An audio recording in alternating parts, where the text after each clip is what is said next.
5 bagong mukha ang sumubok na makuha talunin ang mga likha ng sand artist na si Monica. Ganda kasi ng expression, ganda interpretation mo. Cha!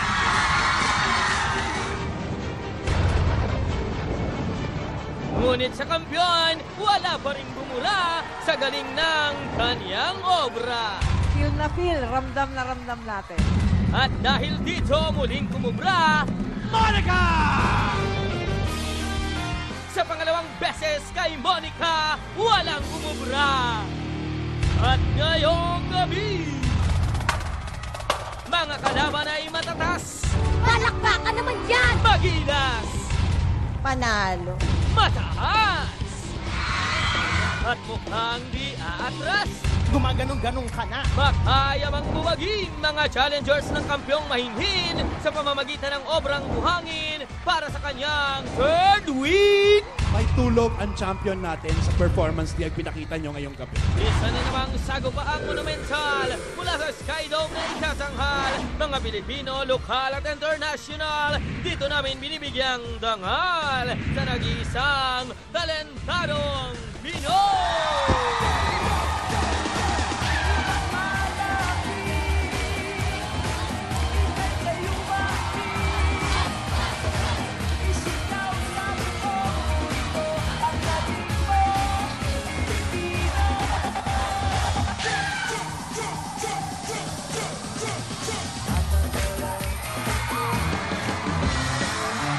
Good evening mga kapatid at narito na naman tayo sa pinakamalawak at inaabangan talent show ng bayan, ang...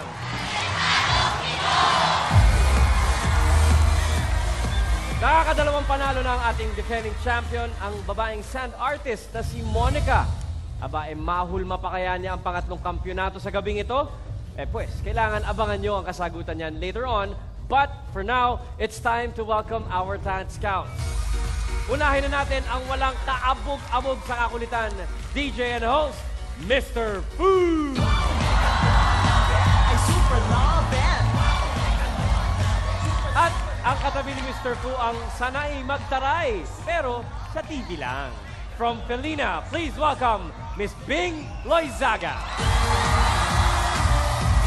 Welcome back, Bing! And finally, ang respetadong direktor na kinagigiliwan ng lahat, Direk Joey Reyes. Good evening, Talent Scouts. Of course, nakaabang na rin magbigay ng kanilang mga score ang ating jury. Kaya jury, magandang gabi po sa inyo. Ito na. Umpisa na natin ang labanan ng mga talentado. Nagtapos po ako ng drafting technology sa Bulacan State University sa Bulacan. Bale, ang kukunin ko po dapat talaga architecture. Mahilig po kasi ako na mag-drawing, yan, mga plano ng bahay. Yan, gusto ko po. Medyo kinapos kami sa budget, kaya sa drafting technology po ako bumagsak. Kaya po kami kapos sa budget kasi yung nanay ko po, wala naman po siyang trabaho. Tapos yung buong pamilya po namin, doon lang po umaasa sa maliit na tindahan sa palengke ng Hagunan. Yung tita ko po yung nagpaaral sa akin sa kolehiyo. Parang medyo naiinggit ako kasi yung mga kaklase ko po nung high school, nakuha po nila yung course na gusto nila, samantalang ako po, hindi. And kahit hindi ko po na ituloy yung gusto kong course na architecture, na-practice ko naman po yung hilig ko sa arts, through sand art. With yet another heartfelt display of her artistry, please get ready for a two-time defending champion, Monica.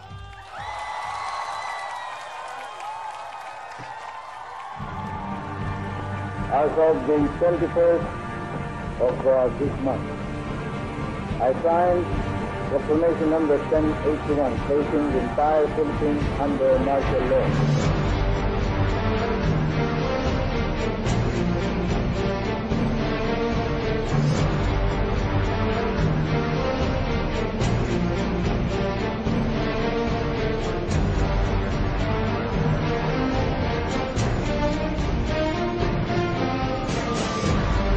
If I die, then I die, and there's only one to suffer. So long as you will continue to struggle and carry the torch, then I think we will have a better Philippines rather than have one carrying the torch will have many. And that's my answer.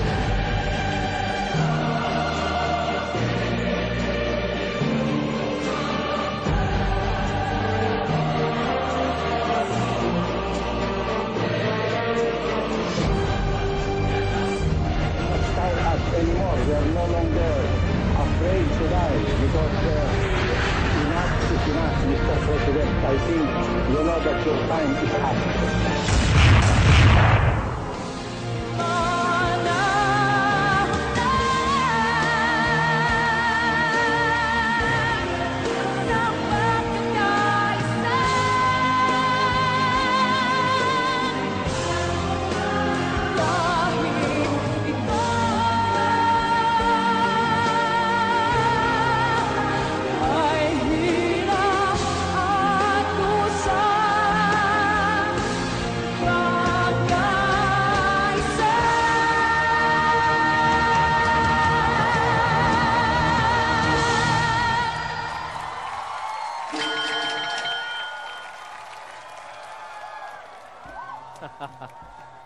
Two-time defending champion Monica vying for her third win tonight. Monica? Aba, iba na talaga champion, ha? Nakadress ka na ngayon, ha? And you're smiling tonight, Monica. That's very good to see. Mas relax ka ba ngayon dahil ikaw na ang two-time champion? Mas relax na. Okay, pero mahihain pa rin si Monica. Okay, guys, what do you sing? Who? Ayan, iniintay ko talaga na tawagin ako. Afraid of the... Kaya pala nagdilaw ka, te. Oo, happy people power naman sa'yo. Oo. Dahil dyan, ninaaliw naman ako maganda kasi di ba si Joseph the Artist, ang mga effect niya, yung mga love story, mga ganyan, buhay ni ganite, buhay ni ganito. Ito naman yung pagka-historic, no? Maganda naman yun, naaliw naman ako at parang nag-reminisce ako ng kabataan ko dahil EDSA ito. Oo, mga siguro mga 1-year-old ako niyan. Wow! Ang bata ko! Tigas mo, te! Sabi ko, tinatanong ko nga si Miss Bing, ano yun? Oh? Hindi ko rin alam. Hindi ba reporter ka Ay, yung sabihin, alam ko, gano'n. Kaya nga hindi ko na in-extend sa'yo, Derek. Hindi. Award-winning na si Direk niya nung nangyari. Ay, oo naman! Baka nakailang Urian Award na yan, nakailang cup na. Hindi, maganda naman kasi at least iba naman yung atake mo from Joseph the Artist, di ba? Ang wish ko lang sa susunod, try naman natin impeachment trial. Tignan lang natin kung makaya mo. Kasi Ay, boring yun, boring. Oo, pati yung mga bank managers, yung mga kung sino-sino, yung mga documents, kung fake ba, kung authentic. Gusto ko yun naman para maiba lang, no? Tingnan natin kung kaya mo i-drawing lahat ng mga senador, lahat ng mga judge, yung prosecution, yung defense. Oo. Tapos yung init ng ulo nila dapat makita namin dyan sa ginagawa mo, ha? Yun ang challenge ko sa'yo kasi magaling ka na, so dapat hirapan pa natin, okay? Ikaw na. Salamat po. Thank you very much. Ang batang-batang si Mr. Fu. Ang galing. Ang galing.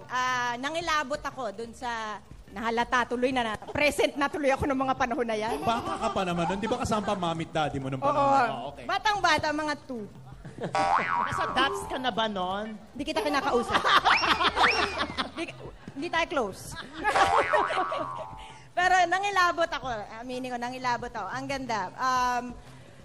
Hindi madali ang pagdodrawing. Mahilig rin kasi ako mag-drawing. I also paint. Hindi madali yung ganyan, lalo na pag yung medium mo is sand. Mahirap. Hindi siya madaling makontrol. So, believe ako sa kakayahan mo. Congratulations. Thank you po. Thank you very much, Bing. Direk Joey? Alam mo, Iha, I was prepared to get bored with you tonight. Kasi sabi ko, ilang beses pa pwedeng panoorin na isang sand artist na hindi ka mabobore.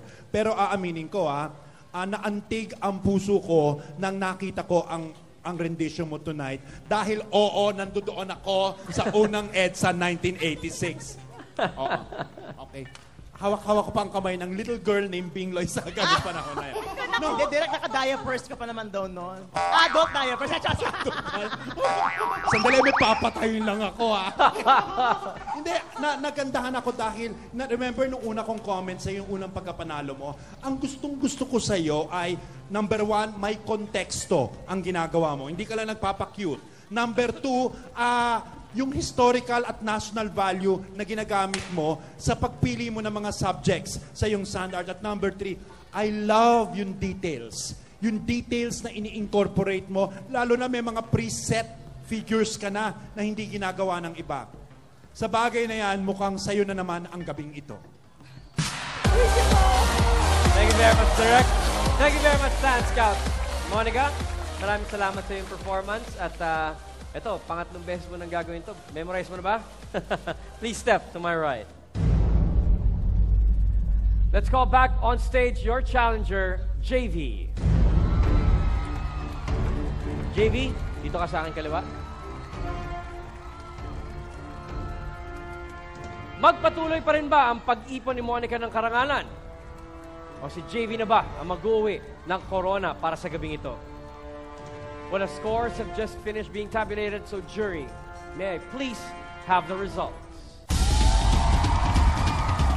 Chairman of our jury tonight is Binibining Pilipinas International 2008 and one of the hosts of TV5's Good Morning Club, Miss Pat Fernandez. Magandang gabi, Chairman. Good evening. Meron na po bang desisyon ng ating jury? Yes, we have. Thank you very much, Chairman.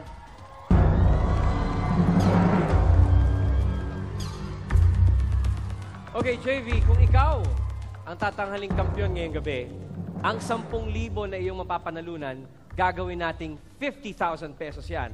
At, ang maganda dyan, mag-uumpisa na ang iyong lakbay patungo ng Hall of Fame. Kaya JV, good luck. Monica, you've already won twice, so that means ang total mo is 100,000 pesos na. Tonight, you're vying for your third win. And if that happens, ang ibibigay namin sa iyo ay 75,000 pesos for a total of 175,000 peso winnings. So Monica, more importantly, you'll be halfway sa iyong biyahe tungong Hall of Fame. Good luck. Now, before I announce the winners for tonight, meron lang imbitasyon si Miss Bing. Bing, meron kang invitation sa ating fans? Gusto kong anyayahan lahat ng mga tao dito at lahat ng nanonood. Siyempre, abangan nyo ho ang Felina. Bukas na ho ipalalabas ng 3 p.m. Siyempre, dito lang sa TV5. Ito ho yung very first time na magkakaroon ng afternoon drama ang TV5. Kaya abangan nyo ho, Felina. Maraming salamat, Bing. Okay. Ito na talaga. Ang ating talentanong Pinoy ngayong gabi ay walang iba kundi... Congratulations! Monica! JV, thank you very much. Monica, congratulations. This is your third win. You have 75,000 pesos. Galingan mo pa sa susunod na mga araw dahil tsak, pahirap na ng pahirap. But for now, enjoy your winnings. Thank you, Monica. Mga kapatid, magkita ulit tayo next week for more of the best Pinoy talents on television. I am Ryan Agoncillo at ito ang nag-iisang